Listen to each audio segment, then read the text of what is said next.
अस्सलाम वालेकुम, welcome to the show immigration with Tariq. Show का फॉर्मेट आपको पता होना चाहिए। अगर आपका इमिग्रेशन का, आई होप आपको पता है, अगर आपका इमिग्रेशन का कोई भी मसला है आप इस शो में कॉल कर सकते हैं। मैं पूरी कोशिश करूँगा कि मैं आपको ऐसी इन्फॉर्मेशन दूँ जो आपके लिए फ़ायदेमंद साबित हो। इससे पहले कि हम कॉल्स का सिलसिला शुरू करें, एक चीज़ बहुत ज़्यादा सामने आ रही है तो मेरे ख़्याल से मैं उसको एड्रेस कर लूँ। टेक्निकल चीज़ है लेकिन मैं ट्राई करूँगा कि जितने आसान लफ्ज़ों में मैं बता सकूँ मैं बता दूँ, क्योंकि ये मैं आजकल देख रहा हूँ लोगों के रिफ्यूज़ल आ रहे हैं। अगर आपने किसी यूरोपियन यूनियन से शादी की है तो इट इज़ मस्ट, या आप उसके फैमिली मेम्बर हैं तो इट इज़ मस्ट कि आपकी शादी 31 दिसंबर से पहले हुई हो। क्योंकि अगर आपकी शादी 31 दिसंबर के बाद हुई है तो फिर होम ऑफिस ये कहता है कि आप अपेंडिक्स ईयू यानी कि प्री सेटल स्टेटस या ईयू सेटलमेंट स्कीम के अंडर अप्लाई नहीं कर सकते, आपको अपेंडिक्स एफएम के अंडर अप्लाई करना है। इन अदर वर्ड्स, आपको उस तरह अप्लाई करना है जिस तरह जो पहले लोग अप्लाई करते थे जो इंडेफिनिट या ब्रिटिश सिटीज़न है, यानी कि 18,600 की इनकम रिक्वायरमेंट को मीट करना है। तो it is all relevant to आपकी शादी कब हुई है ईयू सिटीज़न के साथ। बिकॉज कुछ लोग मैं देख रहा हूँ जो इधर हैं वो शादी करते हैं ईयू के साथ, और क्योंकि EU scheme late application accept कर रही है वो समझते हैं कि वो ईयू सेटलमेंट स्कीम के थ्रू एप्लीकेशन डाल सकते हैं, which is not the case. बिल्कुल late application EU settlement scheme में एक्सेप्ट हो रही हैं फैमिली मेम्बर्स की, लेकिन you must have been a family member prior to the relevant date, कानून ये कहता है। और जो रेलिवेंट डेट है वो 31 दिसंबर 2020 है।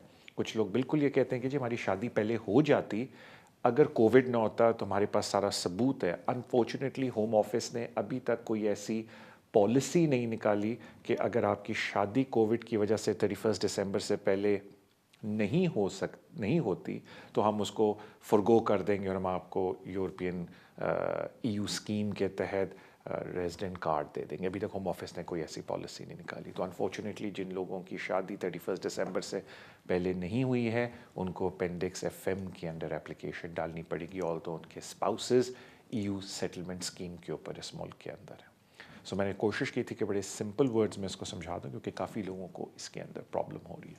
अपने पहले कॉलर की तरफ चलते हैं। अस्सलाम वालेकुम। हेलो, वालेकुम सलाम। तारिक सर ठीक हो? अल्हम्दुलिल्लाह मैं बिल्कुल खैरियत से, thank you for asking. Tariq sir मेरा 3-4 क्वेश्चन है। मेरे पास एट द मोमेंट मैं 10 इयर्स रूट पर हूँ। ह्यूमन राइट्स पे मुझे मिला था 2013 में, और मेरा चौथा एक्सटेंशन अभी जाने वाला है। या तो मुझे ये पूछना था क्या मैं यहाँ पे किसी के साथ शादी कर सकता हूँ, क्योंकि मेरी फियांसी है जिसको ऑलमोस्ट 12 इयर्स हो चुके हैं और हम 2-3 साल से साथ में हैं। उसके उसके वो ओवरस्टे हुई है। हम 3 साल से साथ में हैं। हमारे यूटिलिटी बिल और वो कुछ भी है। मुझे अभी मेरी मेंटली कंडीशन थोड़ी ये है तो उस हिसाब से मुझे काम की परमिशन नहीं है, और हम लोग इकट्ठे ही रह रहे हैं और मैं ट्रैवल नहीं कर सकता। वो अफ्रीका से है और मैं इंडिया से था। तो हमारा कुछ बन सकता है कुछ? अभी तक कुछ केस दाखिल नहीं किया मैंने, क्योंकि मेरा जब तक इंडेफिनिट नहीं होता 2023 तक, तब मैं उसकी बात करना, या अभी हम इंस्टामाउंटेबल ऑप्टिकल पे कुछ कर सकते हैं, या मेरा कुछ केस बन सकता है? ओके, और कोई सवाल आपका? नहीं, बस इतना ही। आपको कुछ पूछना हो तो? नहीं, मैंने कुछ भी नहीं पूछना। Thank you so much. देखिए, पहले मैं दो बेसिक बातें आपको, या तीन बेसिक बातें बता देता हूँ इससे पहले मैं आपके सवाल का जवाब दूँ। पहली बेसिक बात ये मैं बता दूँ कि इस मुल्क में आपको स्पाउस के लाने के लिए, आपको या पार्टनर रूट पे आने के लिए जो यहाँ के वीज़े हैं उसमें आने के लिए आपको पार्टनर के लाने के लिए दो कंडीशन मीट करनी पड़ती है। पहली कंडीशन ये कि या तो आपने यहाँ के कवानीन के हिसाब से शादी की हो, एंड सेकंड है या तो आप 2 साल से इकट्ठे रह रहे हो। तो आपने बोला कि हम लोग 2 साल से इकट्ठे रह रहे हैं, लेकिन इशू ये आ जाता है कि इस मुल्क में जब आप किसी को स्पाउस रूट पे अप्लाई करवाना चाहते हैं, स्पाउस रूट होता है वो 2.5 साल वाला वीज़ा, और कुछ इनसमाउंटेबल ऑब्स्टिकल पे 10 ईयर रूट पे स्पाउस वीज़ा मिलता है। उस पे अगर किसी को आपने वीज़ा दिलवाना है तो 4 में से एक कैटेगरीज़ का वीज़ा आपके पास होना चाहिए, जिसमें नंबर 1 आ जाता है if you are a British citizen, نمبر 2 آ جاتا ہے اگر آپ کے پاس انڈیفینٹ لیو ٹو ریمین ہے. نمبر 3 آ جاتا ہے اگر آپ کے پاس اسائلم یا ہیومیٹیرین پروٹیکشن ہے. اور نمبر 4 اب آ جاتا ہے اگر آپ یورپین نیشنل ہیں اور آپ کے پاس پری سیٹل اسٹیٹس ہے, وہ جو 5 سال کا ویزا ہوتا ہے. تو اگر آپ ان 4 میں سے ایک کیٹیگری میں آتے ہیں تو آپ اسپاؤس ویزے کے لیے کسی کے لیے اپلیکیشن ڈال سکتے ہیں. کافی یہاں لوگ رہتے ہیں جو پرائیویٹ اینڈ فیملی لائف والے ویزے کے اوپر ہیں. ان ادر ورڈ, جس طرح آپ کا ویزا ہے کہ آپ کو کسی چائلڈ کی بیسس کے اوپر 10 ایئر روٹ پہ یا 5 ایئر روٹ پہ ویزا ملا ہوا ہے, جس کو ہم فیملی اینڈ پرائیویٹ لائف والا ویزا بولتے ہیں. کچھ لوگوں کو اس بات پہ فیملی مطلب پرائیویٹ لائف کے اوپر ویزا ملا ہوا ہے کہ انہوں نے انڈر 25 ان کی ایج ہے, انہوں نے ہاف دا لائف اپنی اس ملک میں گزاری ہوئی ہے. کچھ لوگوں کو پرائیویٹ لائف پہ اس لیے ویزا مل جاتا ہے 10 ایئر روٹ پہ کہ انہوں نے 20 سال سے کم ٹائم ادھر گزارا ہے, لیکن they are very significant obstacle کہ وہ اپنی ہوم کنٹری نہیں جا سکتے. اور کچھ لوگوں کو آبویسلی اس وجہ سے 10 ایئر روٹ پہ ویزا پرائیویٹ لائف پہ ملا ہوا ہے کہ انہوں نے 20 سال لیگل اس ملک میں پورے کر لیے ہیں. یہ جو ساری کیٹیگری کے لوگ ہیں جن کو فیملی اینڈ پرائیویٹ لائف کی بیس پہ ویزا ملا ہوا ہے, انفارچونیٹلی یہ اپنے اسپاؤس کو اسپانسر نہیں کر سکتے. اور آئی تھنک یہ بہت ہی اوور سائٹ ہے ہوم آفس کی طرف سے, بیکاز جب یہ قانون آیا بھی تھا جولائی 2012 میں, اور میں نے جب اس وقت شو بھی کرتا تھا تو میں نے یہی بولا تھا کہ جو اس کے اندر مجھے ایک پٹ فال لگ رہا ہے کہ انہوں نے کوئی in family in private life ویزوں پہ کوئی پروویژن نہیں ڈالی. اگر کوئی شخص اپنے شادی کرتا ہے جو ان 10 ایئر روٹ والے ویزاز پہ ہیں تو وہ اپنے اسپاؤس کو بلا ہی نہیں سکتا بیکاز, یا اپنے اسپاؤس کو اسپانسر ہی نہیں کر سکتا بیکاز وہ اپینڈکس ایف ایم کے انڈر نہیں آتا. تو جو آپ کو سب سے بڑی پرابلم ہے وہ یہ ہے کہ جس کیٹیگری کا ویزا آپ کے پاس ہے, جب تک آپ کے پاس انڈیفینٹ نہیں آتا, آپ اپینڈکس ایف ایم کے تحت اپنی جو آپ کی پارٹنر, میں ان کو اس لیے بول رہا ہوں کیونکہ 2 سال سے وہ کٹھی آپ کے ساتھ ہیں ریلیشن شپ میں, آپ ان کو اسپانسر نہیں کر سکتے. جو انسماؤنٹیبل آبسٹیکل والا آپ سمجھ لیں قانون ہے, وہ اس وقت آتا ہے اگر آپ اپینڈکس ایف ایم کے انڈر آئیں. آپ تو اپینڈکس ایف ایم کے انڈر ہی نہیں آ سکتے بیکاز جو کیٹیگری آف ویزا آپ کی آپ اس میں کوالیفائی نہیں کرتے, ایلیجبل ہی نہیں ایز اے اسپانسر. تو یہ پرابلم آپ کو پیش آئے گی. تو آپ نے ایک بات جو سوچی, آپ نے ذکر بھی کیا, اس کا بالکل درست کیا کہ جہاں تک بات آتی ہے آپ کو ان کو ویزا دلوانے کے لیے ایز اے اسپانسر, وہ تو موسٹ لائکلی ہوگا جب آپ کے پاس انڈیفینٹ لیو ٹو ریمین آ جائے گا چوتھی ایکسٹینشن کے بعد. ان دا مین وائل ان کی اپلیکیشن اگر کوئی ڈلے گی بھی تو وہ ہیومن رائٹ کے اوپر ڈلے گی. ظاہری بات ہے جو قانون ہے فیملی اینڈ پرائیویٹ لائف کے, وہ میں نے بھی ہلکا سا آپ کے ساتھ ڈسکس کیے, لیکن اگر ہیومن رائٹ کے اوپر کوئی اپلیکیشن ڈلتی ہے تو یہ بڑا سبجیکٹو ٹیسٹ ہوتا ہے. تو اس شو کا یہ فارمیٹ تو نہیں ہے کہ میں آپ کا بات کر سن کے بول دوں ہاں جی ہیومن رائٹ کے اوپر اپلیکیشن ڈالیں سکسیزفل ہوگی. اٹس ویری امپورٹنٹ کہ کسی کمپٹنٹ پرسن کے پاس آپ جائیں جو آپ کا کیس آپ سے پوچھے اور آپ کو بتائے گا کہ بھائی آپ کی اپلیکیشن جو ڈلے گی اس میں آپ کا میرٹ کیا ہے. جب میں بولتا ہوں نا آپ کمپٹنٹ لوگوں کے پاس جائیں, دیکھیں ایک بات مجھے اکثر لوگ پوچھتے ہیں اور میں تھوڑا مطلب میں سوچتا ہوں کہ آپ یہ, اور میں لوگوں آپ کو بھی کہتا ہوں ٹی وی پہ کہ یہ نہ بولا کریں جی میری اپلیکیشن ڈال دیں یا نہیں ڈل سکتی یا نہیں ڈل سکتی. اپلیکیشن ہر ایک کی ڈل سکتی ہے. سوال یہ ہونا چاہیے کہ میری اپلیکیشن میں میرٹ کتنا ہے, چانسز کیا ہیں کہ مجھے ویزا مل جائے. دیٹ از دا کی کویسچن جب آپ کسی کمپٹنٹ پرسن کے پاس جاتے ہیں. تھینک یو سو مچ آپ کے سوال کا, and wish you all the best. اگلے کالر کی طرف چلتے ہیں. السلام علیکم. Hello, good evening sir. Good evening to you. میں نے آپ سے یہ پوچھنا تھا, میں نے اپنے ہسبینڈ کے لیے, ان کے پاس 10 ایئر روٹ کا ویزا ہے تو 2.5 سال کے لیے, تو انہوں نے ان کا ویزا فنش ہو رہا ہے اینڈ آف دسمبر. جسٹ یہی پوچھنا ہے کہ یہ پیپر ورک کتنے ٹائم کا وہ چاہیے, 3 مہینے 4 مہینے یا پھر کتنے سال کا پرانا پیپر ورک جو ساتھ میں لگنا ہے, اور کب میں ان کے پیپر ورک کب ہم لگا سکتے ہیں. جیسے کہ دسمبر میں ان کا ویزا فنش ہونے والا ہے, تو کتنا ٹائم پہلے ہم پیپر اسٹارٹ کر سکتے ہیں. آلرائٹ, تھینک یو سو مچ. دیکھیں پہلی بات تو یہ کہ آپ اپلیکیشن اینی ٹائم ڈال سکتے ہیں, کوئی ممانت نہیں ہے, لیکن نارملی لوگ یہ کرتے ہیں کہ منتھ یا 2 منتھ پہلے اپلائی کر دیتے ہیں, کچھ لوگ 3 منتھس پہلے اپلائی کر دیتے ہیں. It's all up to you کہ آپ اپنی ٹائم مینجمنٹ کس طرح کرنا چاہتے ہیں, بیکاز کچھ لوگ چاہتے ہیں کہ بہت پہلے اپلائی کر دیں بیکاز ان کے امپلائیز تھوڑا ان کو تنگ کرتے ہیں. آل دو سیکشن 3C کلیئرلی کہتی ہے کہ آپ کو کام کا رائٹ ہے, لیکن دیکھنے میں آیا کہ کچھ لوگ کہتے ہیں جی ہم نے اس ایشو میں پڑھنا ہی نہیں ہے, ہم یا تو سیم ڈے سروس ڈال دیں گے یا ہم لوگ تھوڑا پہلے اپلائی کر دیں گے کہ اس سے پہلے ہمارا ویزا ختم ہونے کو آئے, ہمارا ڈیسیجن آ جائے. سو اس میں کوئی ہارڈ اینڈ فاسٹ رول نہیں ہے as such, but as a good آپ سمجھ لیں پریکٹس لوگ نارملی 1-1.5 مہینے پہلے اپلیکیشن ڈال لیتے ہیں. جہاں تک ڈاکومنٹ کی بات ہے, جب آپ اپنی اپلیکیشن آن لائن بھرتے ہیں تو آپ کو ایک چیک لسٹ ملتی ہے, تو آپ نے اس چیک لسٹ کی بیسس کے اوپر اپنی اپلیکیشن کے ڈاکومنٹس جمع کرانے ہوتے ہیں. تو آپ کی جو چیک لسٹ ہوتی ہے بڑی اسپیسیفک ہوتی ہے ڈپینڈنگ آن کیا فارم کے اندر کیا کیا انفارمیشن ڈالتے ہیں.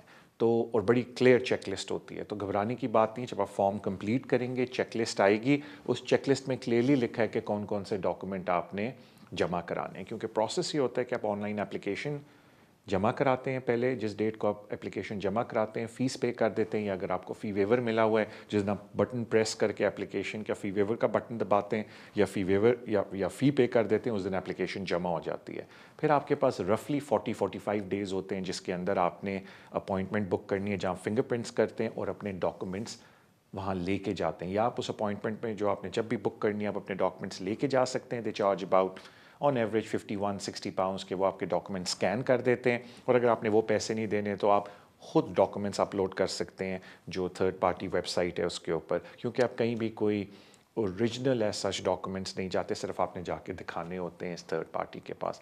بہت کم کیسز میں جہاں فی ویور مل جائے, اور سرٹن کیسز میں ہوم آفس ڈائریکٹلی آپ کو بلا لیتا ہے کرائڈن کے اندر, اور وہاں بھی آپ اسی طریقے سے پہلے ڈاکومنٹس اپنے اپلوڈ کروا دیتے ہیں. تھینک یو سو مچ آپ کی کال کا. اگلے کالر کی طرف چلتے ہیں. السلام علیکم.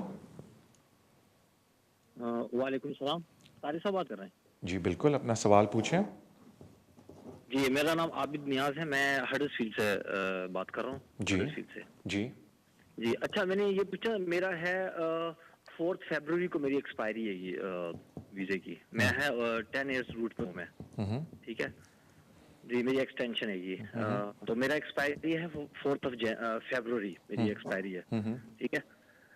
اچھا میں نے یہ پوچھنا تھا فی ویور کا, میں نے پوچھنا تھا آپ سے کہ ابھی میں ابھی میں نے آپ کا پروگرام دیکھا نہیں ہے کیونکہ آپ فی ویور کی بات کر رہے تھے میرے خیال سے.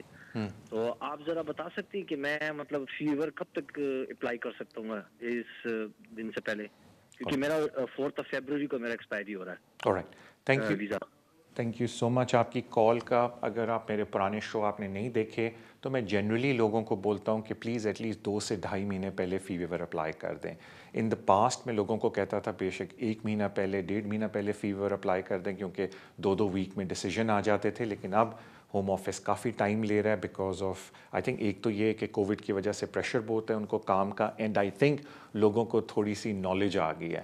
پہلے جہاں بہت کم لوگوں کو پتہ تھا فی ویور کا یا اپلائی نہیں کرتے تھے, اب بہت سارے لوگ فی ویور اپلائی کرتے ہیں.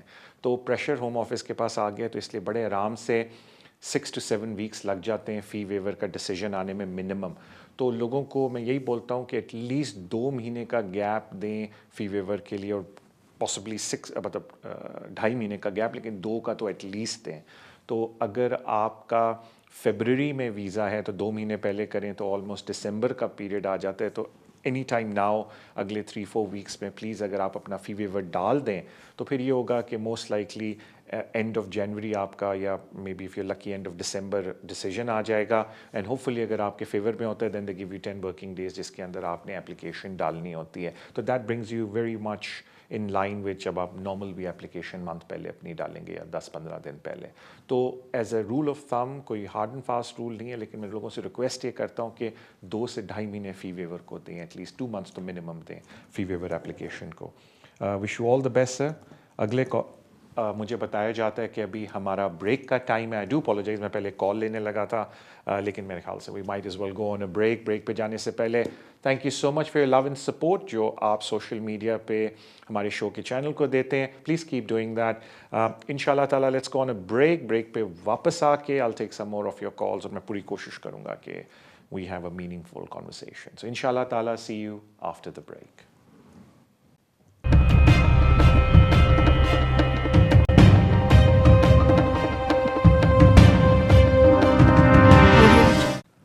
Welcome back to the show immigration with Tariq. اپنے کالر کی طرف چلتے ہیں. السلام علیکم. السلام علیکم طارق بھائی. وعلیکم السلام. طارق بھائی میرے 3 چھوٹے چھوٹے سوال ہیں. یا طارق بھائی ایک ہم لوگوں نے ریفیوجی کیس کیا تھا 2013 میں, تو 2018 میں ہمیں ILR ملا ہے, اور ہماری لوئر بولتی ہے کہ ہم لوگ وہ کوالیفائی نہیں کرتے نیشنلٹی کے لیے, تو ہمیں 10 ایئر تک ویٹ کرنا پڑے گا نیشنلٹی اپلائی کرنے کے لیے. میرا کوشچن ہے کہ میری وائف جو سی ہیں وہ تو فیملی سی وزٹ پہ آئی تھی, اس کے ساتھ وہ واپس نہیں گئی تو میرے ساتھ انہوں نے کیس ڈال دیا تھا اسائلم کا 2013 میں. تو وہ ان کا تو ویزا ویلڈ تھا. تو ابھی اگر وہ نیشنلٹی کے لیے اپلائی کرتی ہیں تو ان کے چانسز ہیں کہ ان کو وہ گڈ کریکٹر کی ریکوائرمنٹ نہ پوری کرنی پڑے. یہ پہلا کوشچن ہے میرا. اوکے. میرا دوسرا کوشچن ہے سر کہ میرا ایسے سیم ہی ہے لیکن میں انلیگل تھا. میں نے ان کو انہوں نے میرے سے کوشچن کیا کہ میں کام کرتا رہا ہوں. میں نے بولا کہ میں انلیگل بھی کام کرتا رہا ہوں. تو میرا تو 10 ایئرس کے بعد ہی ہوگا کہ اس سے پہلے کوئی میرا چانسز ہے کہ میرے تینوں بچوں کے پاس برٹش پاسپورٹ ہے. میرے تینوں بچوں کے پاس. تو میرا لاسٹ کوشچن ہے جو انڈیفینٹ ہے اس پہ ہم لوگ پاکستان وزٹ کر سکتے ہیں جو ہمارے پاس موجودہ انڈیفینٹ ریفیوجی لیو ٹو رمین ہے. دیکھیں پہلی تو بات آ جاتے ہیں ہم جو نیشنلٹی اپلیکیشنز ہوتی ہیں اسپیشلی جو ڈیٹ آف اپلیکیشن ہے اس سے آپ 10 دن کہہ رہا ہوں 10 سال پیچھے جاتے ہیں اور آپ یہ دیکھتے ہیں کہ اس سارے پیریڈ میں آپ نے کوئی قوانین کی خلاف ورزی تو نہیں کی تھی. اب آپ نے بولا کہ ہمیں ریفیوجی سٹیٹس 2013 میں ملا اور 2013 کے 5 سال بعد 18 میں آپ کو انڈیفینٹ مل گیا. تو اگر ویسے بھی ہم جب آپ کو ریفیوجی سٹیٹس مل گیا ادھر سے پیریڈ کاؤنٹ کریں تو 2023 میں آپ کے ویسے بھی 10 ایئرز اگر 23 سے پیچھے جائیں گے تو وہ والے 10 ایئرز ہوں گے جس میں آپ کو 2013 میں ریفیوجی سٹیٹس ملا, بعد میں انڈیفینٹ ملا اور آگے آپ کو ویزے آف کورس انڈیفینٹ کے بعد تو ویزے کی ضرورت نہیں, تو وہ تو سارا لافل پیریڈ ہوگا. جہاں تک آپ کی وائف کا تعلق ہے آپ نے مجھے جو تھوڑی بہت سمجھ آئی ہے کہ آپ نے یہ بولا کہ جی جب ہم لوگوں نے اسائلم کلیم کیا تھا اور وہ میری ڈپینڈنٹ تھیں تو اس وقت ان کے پاس ویزا تھا. اگر یہ بات ہے اور آپ اس کو ویریفائی بھی کر سکتے ہیں, گھر میں آپ کے پاس ڈاکومنٹس پڑے ہوں گے یا آپ ان کی سبجیکٹ ایکسیس ریکویسٹ منگوا سکتے ہیں. اگر یہ بات تھی کہ ان کے پاس ویلڈ ویزا تھا اور انہوں نے اسائلم کلیم کیا ہے یعنی کہ انہوں نے کبھی کسی بریچ نہیں کی اپنی اسٹے کی, تو بالکل آپ نیشنلٹی اپلائی کر سکتی ہیں وہ اپنی اپلیکیشن کے اندر ایکسپلین کر سکتی ہیں کہ 2013 میں نے جب اسائلم ایز اے ڈپینڈنٹ اپنے ہسبینڈ کے ساتھ کلیم کیا تھا تو اس وقت میرے پاس ویلڈ ویزا تھا. تو کہنے کا مطلب یہ ہے کہ دیٹ از سم تھنگ جو آپ کو اپنے ڈاکومنٹ سے پتہ چلے گا. میں اس طرح آپ کو نہیں بتا سکتا, لیکن جس طریقے سے آپ بول رہے ہیں اس کو پہلے ویریفائی اینڈ اسٹیبلش کر لیں کہ وہ فیکٹس ہیں. اور اس کا ایک طریقہ تو آپ اپنے کاغذات دیکھ سکتے ہیں اور دوسرا طریقہ اگر آپ کے پاس پیپر نہیں ہے کہ سبجیکٹ ایکسیس ریکویسٹ اپنی نکلوا لیں. پھر بات آ جاتی ہے آپ کی اپنی. دیکھیں آپ نے تو خود ایڈمٹ کیا ہے کہ 2013 سے پہلے ناٹ اونلی میں اوور اسٹیئر تھا, میں نے ایلیگل کام بھی کیا تھا. بیکاز ایک دفعہ جب ریفیوجی اسٹیٹس مل جاتا ہے پھر تو آپ کام کر سکتے ہیں جو 5 سال کا ویزا ہوتا ہے. تو جب آپ نے ذکر کیا کہ میں نے ایلیگل کام کیا تھا تو مے بی آپ ذکر کر رہے ہیں 2013 سے پہلے کے پیریڈ کا. تو ویسے بھی آپ نے بولا آپ کے پاس ویزا نہیں تھا اور آپ نے لیگل کام بھی کیا, تو یہ پھر آپ کے لیے بہتر ہے کہ آپ 2023 میں جب پورے 10 سال ہو جائیں, جس دن آپ کو سٹیٹس ملا تھا ریفیوجی ادھر سے 10 سال ایڈ کر لیں تو آپ پھر اپنی نیشنلائزیشن اپلیکیشن ڈال سکتے ہیں. کیونکہ دیکھیں یہ مینڈیٹری ریفیوزل نہیں ہے لیکن لکھا ہوا ہے ہوم آفس کی پالیسی میں کہ وی ول ریفیوز. جب انہوں نے بول دیا کہ ہم اس ٹائپ کی اپلیکیشنوں کو ریفیوز کریں گے جہاں آپ کا پچھلے 10 سال کا کانڈکٹ اس طرح کا ہے تو پھر آپ بہتر ہے کہ ویٹ کر لیں بیفور سبمٹنگ این اپلیکیشن. ہاں میں یہ ضرور بولتا ہوں کہ مینڈیٹری ریفیوزل کبھی کبھی نہیں بھی ہوتے لیکن وہ بہت کم کیسز ہوتے ہیں, وہ ہوم آفس کی مرضی ہوتی ہے. تو اگر آپ اپلائی بھی کرتے ہیں آپ لوز کرتے ہیں تو یہ لوز یور منی جو آپ نے 1300 پاؤنڈ اپنی اپلیکیشن کے لیے دیے ہیں. اور اگر آپ ویٹ کرنا چاہتے ہیں ٹو بی شیور کہ ہاں بھی میں 10 سال آپ کی بات کر رہا ہوں وائف کی نہیں کہ 10 سال میں کاؤنٹ کرتا ہوں جب مجھے ویزا مل گیا آپ کو, تو ادھر سے تو مجھے پتہ ہے میں نے کوئی قوانین کی بریچ نہیں کی, تو وہ پھر 23 میں آپ کا پورا ہو جائے گا. یہ آپ نے بڑی انٹرسٹنگ بات بولی ہے کہ ہم پاکستان جا سکتے ہیں یا نہیں. میں ازمپشن یہ پہلے تو میں 2 بڑی ازمپشن لے لیتا ہوں. پہلی میں بڑی ازمپشن یہ لے لیتا ہوں ہم پاکستانی ہیں تبھی آپ پاکستان جانے کا ذکر کر رہے ہیں. اور سیکنڈ بات میں یہی بولتا ہوں کہ اگر آپ نے بولا ہے کہ آپ ریفیوجی ہیں تو آف کورس میں ازمپشن یہ لے رہا ہوں اور اسی بات پہ ہم آگے جا رہے ہیں کہ آپ نے یہ بولا ہے کہ جی میری جان کو خطرہ ہے پاکستان سے. اب آ جاتے ہیں کہ قانون نارملی کیا بولتا ہے. سیکرٹری آف اسٹیٹ کا جو ایک پالیسی ہے وہ یہ بولتی ہے کہ اگر ہمیں پتہ چلتا ہے کہ آپ نے ہم سے فالس ریپرزنٹیشن, ڈسیپشن یا کوئی غلط پیپر دائر کر کے हमसे स्टेटस लिया है, कोई भी स्टेटस, चाहे वो इंडेफिनिट हो चाहे वो नॉर्मल वीज़े वाला हो, तो हम आपका वीज़ा रिवोक कर सकते हैं। They don't take it very lightly, ये बड़ा हार्ड डिसीजन होता है सेक्रेटरी ऑफ स्टेट का, और ज़्यादातर मैंने देखा है कि ये अप्लाई होता है उन वाले केसेस में जहाँ किसी को खुदा न खास्ता कोई जेल की सज़ा हो जाए या जिसका past immigration conduct criminal side का बहुत ही नेगेटिव हो। But at the same time बात वही आ जाती है कि ये पॉलिसी उधर है। ये क्वेश्चन आपसे बिल्कुल उठाया जा सकता है अगर होम ऑफिस चाहे, क्योंकि बॉर्डर फोर्स वाले बैठे होते हैं, जब आप वापस आएंगे आपका कार्ड देखेंगे उस पर लिखा हुआ है रेफ्यूजी सेटलमेंट, चाहे तो आपको बिल्कुल अंदर आने दे, they don't ask you any questions, और अगर चाहें तो वो आपसे पूछ सकते हैं कि जब आपके पास रेफ्यूजी स्टेटस था तो आप बिल्कुल नहीं गए, जैसे ही आपके पास सेटलमेंट आई है आपने अपना पासपोर्ट भी करवा लिया है पाकिस्तानी और आप चक्कर भी होम कंट्री में विज़िट भी मार के आ गए हैं, तो क्या आपकी जान को ख़तरा नहीं है? आप बिकॉज देखें, एक बात याद रखें कि आप ये बोला कि मुझे उस कंट्री से जान को मेरी ख़तरा है, अब क्या इनडेफिनिट के बाद वो ख़तरा ख़त्म हो गया? तो I think these are the questions जिनके आंसर आप ही को पता होंगे, बिकॉज आपको पता है कि आपने किस बेसिस के ऊपर असाइलम किया है। अगर आपकी जो एक्सप्लेनेशन है वो मीनिंगफुल है, रीज़नेबल है, एडिक्वेट है, तो ज़ाहिर बात है कि अगर वो डिसीजन लेते भी आपके ख़िलाफ़ कोई एक्शन लेने का, वो सक्सेसफुल नहीं होगा कोर्ट के अंदर, बिकॉज जब आप चैलेंज करेंगे तो जज भी कहेगा कि आपकी एक्सप्लेनेशन रीज़नेबल एंड एडिक्वेट है, तो वो सब्जेक्टिव टेस्ट है। हाँ, अगर आप वैसे बात करते हैं तो फिर तो कानून को साइड पे थोड़ी देर के लिए रखते हैं। कॉमन सेंस की बात है कि अगर आप बोल रहे हैं एक जगह से मेरी जान को ख़तरा है, तो वाई जस्ट बिकॉज आपके पास इंडेफिनिट हो गया आप उस जगह को अब एक्सेप्ट कर रहे हैं? तो इट इज़ वेरी इंपॉर्टेंट कि आप किसी कॉम्पिटेंट पर्सन से जाके आराम से बात करें अपने असाइलम केस के, किस बेसिस पे आपने असाइलम लिया, एंड देन मे बी देखें कि वो आपको क्या बताते हैं कि आया आपको अपनी होम कंट्री जाना भी चाहिए या नहीं with your refugee status settlement card. Thank you so much आपकी कॉल का। अगले कॉलर की तरफ चलते हैं। अस्सलाम वालेकुम। Hello hello. मुझे पूछना कि मैं 89 में इस कंट्री में आई थी शादी करके, तो मेरे पास इंडियन पासपोर्ट है, मेरे पास पीआर भी है, राइट। मुझे अब नेशनैलिटी लेनी है, ब्रिटिश पासपोर्ट बनवाना है, तो नेशनैलिटी के लिए क्योंकि अब मैं 55 प्लस हूँ, तो मेरी हेल्थ अच्छी नहीं है, मुझे डिप्रेशन की और भी बहुत सारी प्रॉब्लम्स हैं, जिस कारण मैं टेस्ट नहीं दे पा रही जी। तो उसके लिए मुझे किसी ने बताया था कि डॉक्टर से फॉर्म भरवा लो जी। वो मैंने करवा लिया है, तो उसके बाद की रिक्वायरमेंट क्या है नेशनैलिटी के लिए? ओके, देखिए मेन जो नेशनैलिटी की रिक्वायरमेंट है, मैं अजम्पशन ले रहा हूँ कि आप पूरी करती हैं, जिसमें मेनली ये हो जाता है कि आपके पास इंडेफिनिट है। अगर आपने किसी ब्रिटिश के साथ शादी की हुई है तो आप इंडेफिनिट के फ़ौरन बाद अप्लाई कर सकते हैं नेशनलाइजेशन के लिए, सब्जेक्ट टू एटलीस्ट 3 इयर्स आप इस मुल्क में रहें।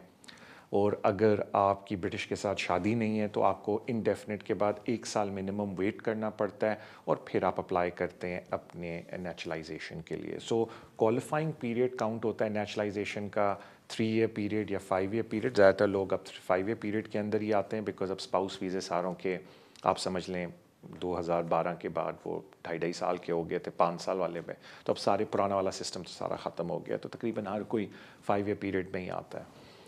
अब जहाँ तक बात आती है इंग्लिश टेस्ट की, बिकॉज जब आप नेशनलाइजेशन अप्लाई करते हैं आपको life in the UK and English ability test अपना पास करना होता है। लाइफ इन द यूके अगर आप एक दफ़ा पास कर लें तो फॉर लाइफ वैलिड रहता है, लेकिन जो इंग्लिश टेस्ट होते हैं सारे, अनलेस आपके पास डिग्री है, वो सिर्फ 2 साल के लिए वैलिड होते हैं। तो आपने बोला कि मैं उसके लिए एग्जेम्पशन मांग रही हूँ ऑन मेडिकल ग्राउंड्स, तो वो तो आपने फॉर्म अपना भरवा लिया होगा जो होम ऑफिस की वेबसाइट पे। तब आपने अगर अपनी रेजिडेंशियल रिक्वायरमेंट पूरी करती हैं आपके, आपने इतना अर्सा मुल्क से बाहर नहीं रही, तो 2 रेफरीज़ आपने ढूंढने हैं जो इस बात को सपोर्ट करें कि they have known you for minimum 3 years, और फिर आप ऑनलाइन जाके एप्लीकेशन फॉर्म फिल कर सकती हैं। ऑफ कोर्स सारे डॉक्यूमेंट पे जब ऑनलाइन एप्लीकेशन फॉर्म फिल करेंगी एक चेकलिस्ट आएगी, जो जब आप अपॉइंटमेंट बुक करेंगी ऑनलाइन ही, तो आपने उस अपॉइंटमेंट डेट से पहले वो चेकलिस्ट अपलोड करनी है। और अगर आपके पास रिसोर्स नहीं है अपलोड करने का, कोई मसले की बात नहीं, वो जो चेकलिस्ट है उसके डॉक्यूमेंट आप उस अपॉइंटमेंट पे लेके जा सकते हैं। They charge a fee for it, जो आप पहले बुक करते हैं, and they will upload the documents for you. So that is the simple process of making a naturalisation application. Thank you so much आपकी कॉल का। अगले collar की तरफ चलते हैं। अस्सलाम वालेकुम। वालेकुम अस्सलाम। हाँ जी सर, मैं आपसे पूछना था जी। मेरी एक फूफी है, वो 40 साल से यहाँ रह रही विदाउट एनी स्टेटस, तो क्या उसके ऊपर वो 20 ईयर का जो कानून है वो लागू होता है? ऑटोमेटिक स्टे आफ्टर 20 ईयर जो मिल जाती है? Okay, thank you so much. बिल्कुल, आपने जब खुद बोला कि 40 इयर्स से वो इस कंट्री में रह रही हैं, तो कानून ये है इस कंट्री का इस वक्त आज की डेट में कि अगर आपने कंटिन्यूसली 20 इयर्स इस मुल्क में गुजारे हैं तो बिल्कुल आप अप्लाई कर सकते हैं वीज़े के लिए। तो ऑटोमेटिक तो वीज़ा नहीं मिलता, आपको फिर भी एप्लीकेशन डालनी पड़ती है और उस एप्लीकेशन के अंदर आपको होम ऑफिस को प्रूव करना पड़ता है कि 20 ईयर से आप इस मुल्क में, एंड 2 कंटिन्यूसली आप इस मुल्क में। कंटिन्यूसली का मतलब ये होता है कि आपने किसी एक साल के अंदर 180 डेज से ज़्यादा मुल्क से बाहर नहीं गुजारे। सारी बात है, जिनके पास यहाँ स्टेटस ही नहीं है वो कहाँ जाएंगे, but the home office still requires कि हर साल का आपके पास एविडेंस हो। अब काफ़ी लोग होते हैं उनके पास हर साल का एविडेंस नहीं होता, तो अगर आप किसी कॉम्पिटेंट शख्स के पास जाएंगे जिन्होंने बहुत सारे केसेस किए हैं, तो वो आपको और भी हल बताएंगे कि अगर आपके पास हर साल का एविडेंस नहीं है तो आप कौन कौन से और एविडेंस लगा सकते हैं that can be substituted for अगर आपके पास सर्टेन साल के एविडेंस नहीं है। बट इन शॉर्ट, बिल्कुल अगर वो 20 ईयर से ज़्यादा इस मुल्क में है they can of course apply for private life की बेसिस पे जो 2.5 साल का वीज़ा मिलता है, और फिर 2.5 साल की आपने 4 एक्सटेंशंस लेनी है और फिर 10 ईयर्स बाद इंडेफिनिट मिलता है। But with due respect sir, automatic नहीं होता, you still have to meet certain requirements, evidential आपको रिक्वायरमेंट्स मीट करनी पड़ती हैं होम ऑफिस के साथ। थैंक यू सो मच आपकी कॉल का। अगले कॉलर की तरफ चलते हैं। अस्सलाम वालेकुम। वालेकुम अस्सलाम। तारक भाई, मुझे पूछना था, मेरा हमें 10 ईयर बेस पे स्टे रेजिडेंस परमिट मिला और मेरे 4 बच्चे हैं। जो छोटा वाला है 4 इयर्स का है अभी, तो हम लोग को इसके 5 ईयर रेट पे हमको ब्रिटिश का मिल सकता है, जो मेरा छोटे वाले को? इसका भी बायोमेट्रिक है। ओके, देखें, थैंक यू सो मच आपकी कॉल का। जहाँ तक बात आती है ना वो 5 ईयर की, तो वो आप बात कर रहे हैं स्टेटलेस बच्चों की, बिकॉज जिन बच्चों को ईयर 5 के ऊपर रजिस्ट्रेशन हो सकती है एज ब्रिटिश सिटीज़न, वो बच्चे हैं जो स्टेटलेस हैं eight the moment.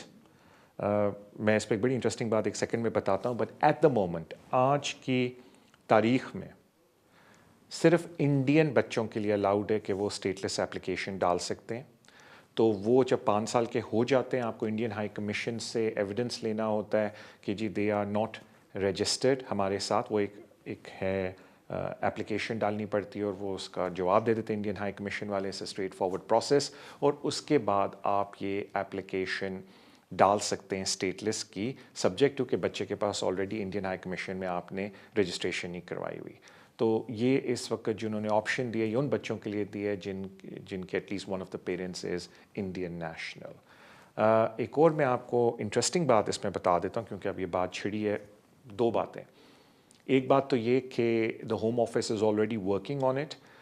I think एक बिल पेश होगा वेरी सून।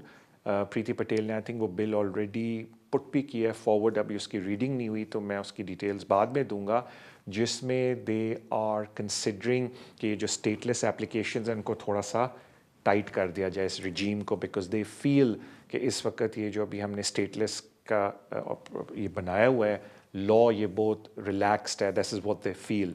और हालांकि अगर टेक्निकली देखा जाए जो कोर्ट में वाइड केस वो हारे हैं वो इंडियन नेशनल्स के लिए हारे हैं।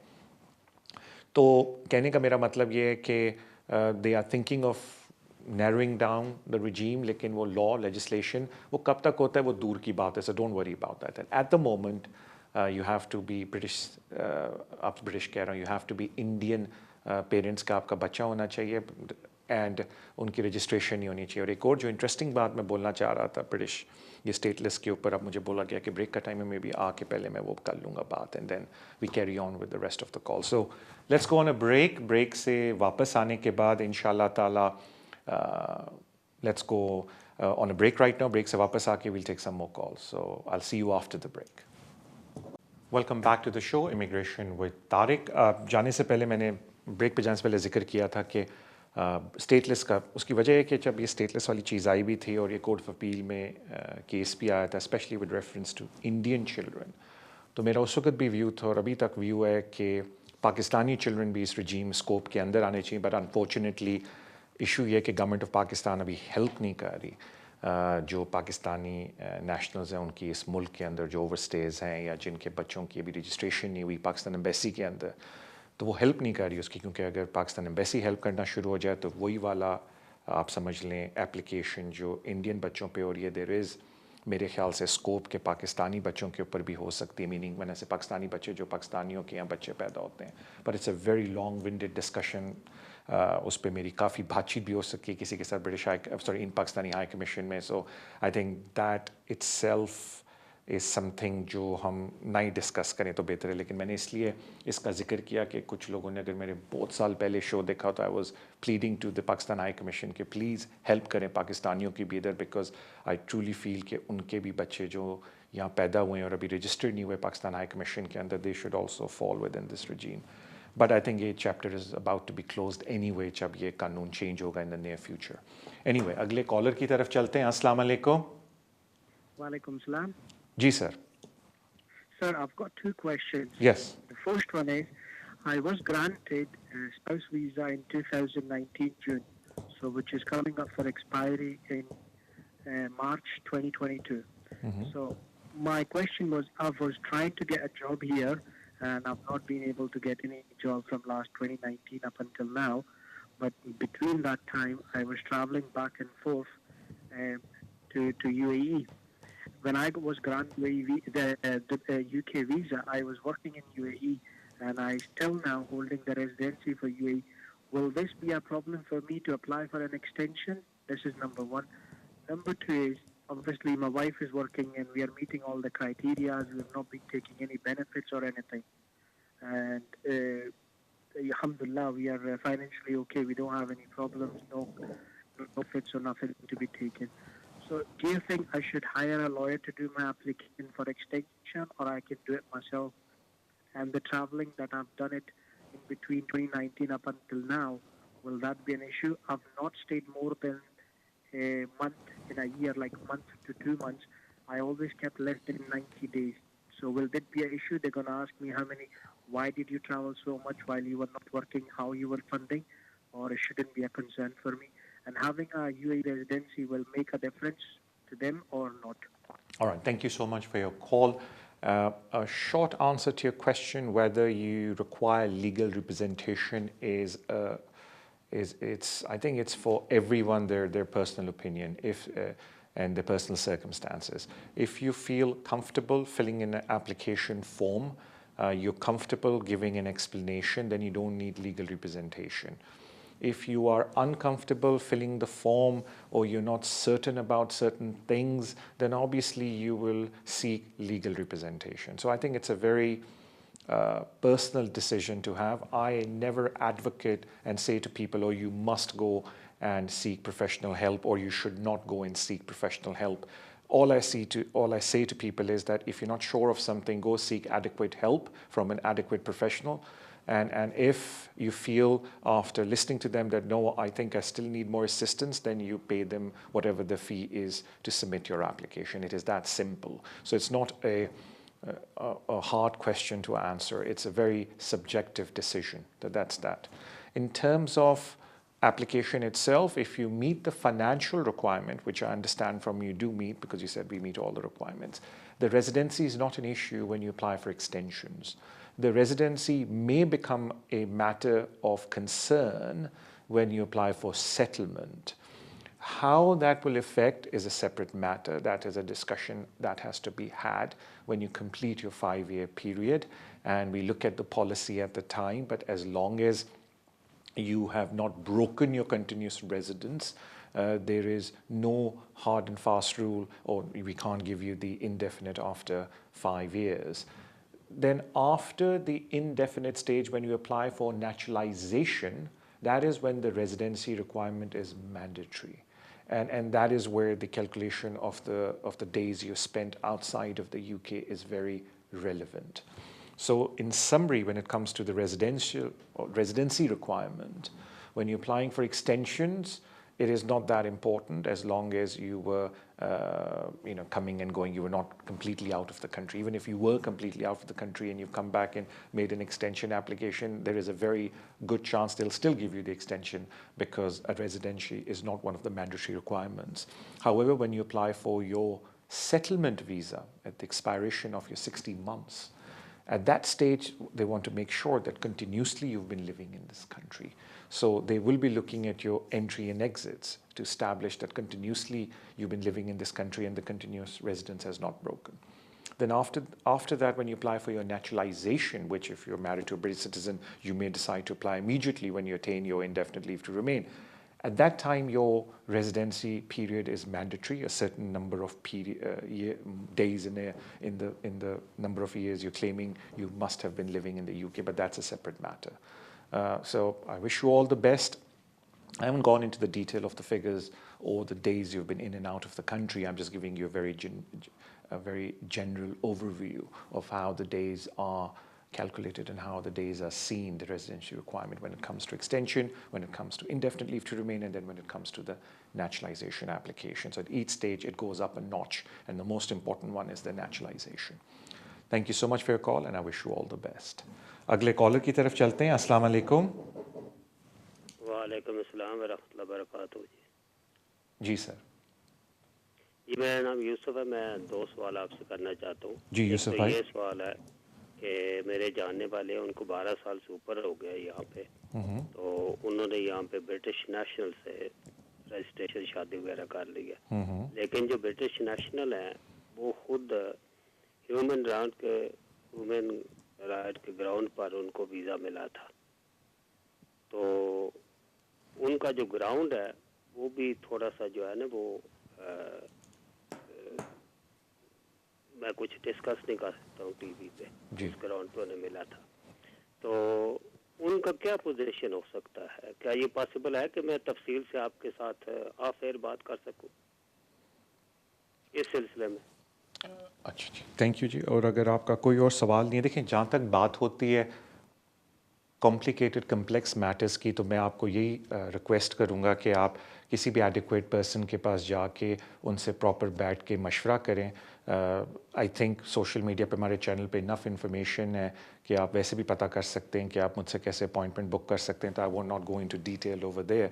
मैं अलबत्ता इतना अर्ज़ ज़रूर कर दूं कि अगर कोई भी शख्स किसी ब्रिटिश सिटीज़न के साथ शादी करता है, एक सिनेरियो लेते हैं, और उस शख्स के पास वीज़ा नहीं है इस मुल्क का, यानी कि वो स्टेट है और उसने अब शादी कर ली है, तो दो में से एक रिक्वायरमेंट उसको लाजमी पूरा करना पड़ेगी अगर वो स्पाउस वीज़ा हासिल करना चाहता है. मैं एक जनरल बात आप करने लगा हूँ, आपकी स्पेसिफिक बात नहीं कर रहा. एक तो ये होता है कि अगर उस रिलेशनशिप में बच्चे इन्वॉल्व हैं who are a qualifying child, यानी कि ब्रिटिश बच्चा या जिस बच्चे को इस मुल्क में 7 साल हो जाते हैं, दे आर क्वालिफाइंग चाइल्ड, और आपकी पेरेंटल रिस्पॉन्सिबिलिटी उस बच्चे के साथ. इट इज़ नॉट इम्पॉर्टेंट कि आप बायोलॉजिकल फादर हैं उस बच्चे के, as long as even you're a step father for that child, as long as you've stepped into the shoes of a father, because ये कोर्ट ऑफ अपील की determination है कि हम बायोलॉजिकल फादर की रिलेशनशिप नहीं देखेंगे, हम ये देखेंगे कि you step into the shoes, और जो फादर की ड्यूटीज़ हैं, फादरली ड्यूटीज़, वो आप पूरी करें, जिसको हम कहते हैं पेरेंटल रिलेशनशिप. तो अगर आपका किसी क्वालिफाइंग चाइल्ड के साथ पेरेंटल रिलेशनशिप है तो आप उसकी बेस पे भी वीज़ा हासिल कर सकते हैं 10 ईयर रूट पे या 5 ईयर रूट पे, वो एक अलग इशू है. और अगर बच्चा इन्वॉल्व नहीं है रिलेशनशिप में, सारे बड़े हो गए हैं या है ही नहीं कोई बच्चा, या क्वालिफाइंग चाइल्ड नहीं बिकॉज वो 7 साल से कम है, या ब्रिटिश नहीं है, इनडेफिनेट है उसके पास, वो भी क्वालिफाइंग चाइल्ड नहीं होता, then you have to rely on insurmountable obstacle, कि देयर आर इनसमाउंटेबल ऑब्स्टिकल्स कि आपकी फैमिली लाइफ आपकी होम कंट्री में कंटिन्यू नहीं हो सकती. इनसमाउंटेबल ऑब्स्टिकल का होम ऑफिस ने बड़ा क्लियर सिनेरियो दिया हुआ है कि किन चीज़ों को आप इनसमाउंटेबल ऑब्स्टिकल में समझते हैं, और अगर आपके पास किसी भी कॉम्पिटेंट पर्सन के पास जाएं, वो 5-10 मिनट में आपका, या 20 मिनट जितना देर आप लगाएंगे उनको समझाने में कि आपकी लाइफ हिस्ट्री क्या है, वो आपको बता देंगे कि इनसमाउंटेबल ऑब्स्टिकल का केस आर्ग्यूबल आपका है या नहीं है. तो that is very important. Thank you so much आपकी कॉल का, and I wish you all the best Yusuf भाई. अगले कॉलर की तरफ चलते हैं. अस्सलाम वालेकुम. हेलो जी, अस्सलाम वालेकुम. तारक भाई, क्वेश्चन है, मेरी वाइफ जोन सी है, उनके पास indefinite leave to remain on refugee grounds है, और उनकी तबीयत कुछ ठीक नहीं है, तो वो जाना चाहती हैं, भी नहीं कर पा रही। सॉरी, क्या करना चाहती हैं? सॉरी, आपकी आवाज़ कट रही है। वो अपने ट्रीटमेंट के लिए पाकिस्तान जाना चाह रही हैं, तो उनका वो कोर्स भी नहीं कर पा रही, ये जो लाइफ इन यूके वगैरह करना है, तो एनी पॉसिबिलिटी कि वो अपना स्विच कर सकती है? बच्चे के केस में हमारा बच्चा है, उसके पास ब्रिटिश पासपोर्ट है 4 मंथ का। थैंक यू सो मच आपकी कॉल का। देखें, मेरे ख्याल से आप किसी कॉम्पिटेंट पर्सन के पास जाके आराम से मशवरा ले लें, because it is very strange कि अगर किसी के पास इनडेफिनिट लीव टू रिमेन है तो वो वापस जाना चाह रही हैं बच्चे के वीज़े के ऊपर, बिकॉज उसका मतलब है कि पहले आपको अपना indefinite leave to remain give up करना पड़ेगा और उसके बाद आप 10 ईयर रूट पे चले जाएंगे और वो फिर आपको 10 ईयर रूट के ऊपर वीज़े पे रखेंगे और 10 ईयर रूट के बाद आपको दोबारा इंडेफिनिट मिलेगा, या 5 ईयर रूट पे रखेंगे तो दोबारा इंडेफिनिट मिलेगा। तो मेरे ख्याल से इट इज़ वेरी इंपॉर्टेंट कि आप किसी कॉम्पिटेंट पर्सन के पास जाके आराम से डिस्कस कर लें ताकि वो पूछ सकें कि उनको रेफ्यूजी स्टेटस किस बेसिस पे मिला था, और फिर आई एम प्रीटी श्योर कि वो कोई ना कोई हल आपको बता देंगे। बट गोइंग बैक कि जी मेरे पास इंडेफिनिट है, मैं वापस उस इंडेफिनिट को दे के दोबारा 5 या 10 ईयर रूट पे आ जाऊँ, डजंट मेक सेंस। स्पेशली जब आप ट्रीटमेंट की बात करते हैं, दुनिया की बेस्ट ट्रीटमेंट्स इस मुल्क में है। सो आई एम वेरी सरप्राइज्ड कि कौन सी ऐसी ट्रीटमेंट है जो इंडिया या पाकिस्तान में अवेलेबल है जो इधर नहीं है। लेकिन मैं आपसे यही रिक्वेस्ट करूंगा कि रादर देन आप ये डिसीजन लें, पहले किसी कॉम्पिटेंट पर्सन के पास जाएं। It's a very serious issue कि आप उनसे आराम से डिस्कस करें अपने मामले को और पूछें कि जी ये सिचुएशन के अंदर क्या हमारे लिए बेहतर है, और फिर जिस तरीके से वो आपको एडवाइस करें आप उस तरीके से अपने स्टेप्स उठाएं, रादर देन कि आप इस टीवी शो पे एक इन्फॉर्मेशन जेनेरिकली लें, बिकॉज आपका subject matter is more complex than simple कि जी इन्फॉर्मेशन लेके आपका हल कोई निकल आए। With due respect, thank you so much आपकी कॉल का। अगले कॉलर की तरफ चलते हैं। अस्सलाम वालेकुम। हेलो, अस्सलाम वालेकुम। आप टीवी पे मेरी आवाज़ थोड़ा सुनना बंद कर लें और फ़ोन पे आवाज़ सुन लें प्लीज़। अस्सलाम वालेकुम। अस्सलाम वालेकुम। वालेकुम अस्सलाम।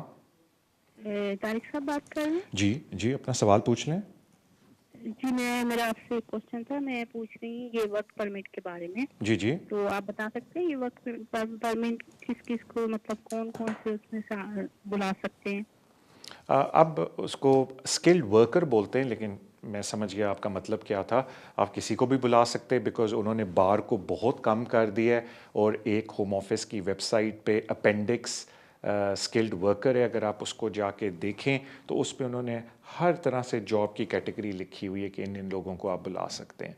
तो एज़ ए बेसिक प्रिंसिपल अगर आप किसी भी कॉम्पिटेंट शख्स से बात करें और उनको बताएं कि जो जिनका जिक्र कर रहे हैं उनका क्या स्किल लेवल है, तो वो उधर से पढ़ के बता सकते हैं कि वो आ सकते हैं नहीं, क्योंकि बार बहुत लो कर दी है। और इम्पॉर्टेंट चीज़ ये कि सिर्फ आपको ये नहीं देखना कि वो जो लिस्ट में नाम है या जो कैटेगरी आती है, जो स्किल है वो उनके पास है। सबसे इम्पॉर्टेंट चीज़ है कि आपको स्पॉन्सर की ज़रूरत है, मीनिंग ऐसे एम्प्लॉयर की ज़रूरत है जो उस शख्स को स्पॉन्सर लाइसेंस या उसको स्किल्ड वर्कर, आप उसको सर्टिफिकेट बोलते हैं, कॉस हम उसको बोलते हैं अपनी ज़बान में, वो देने के लिए राज़ी। यानी कि आपको एक स्पॉन्सर की ज़रूरत होती है जो एम्प्लॉयर होता है, और एम्प्लॉयर सिर्फ वो हो सकता है जिसके पास होम ऑफिस की तरफ से लाइसेंस है इस तरह के स्किल्ड वर्कर वीज़े इशू करने के लिए, जिसको हम कॉस बोलते हैं। मुझे बताया जाता है हमारा टाइम ख़त्म होने को आया। Thank you so much for love and support जो आप सोशल मीडिया पे इस चैनल को देते हैं। Please keep doing that. अपना ख्याल रखें। इंशाअल्लाह ताला आपसे मुलाकात अगले हफ्ते होगी। मेरी तरफ से अल्लाह हाफिज़।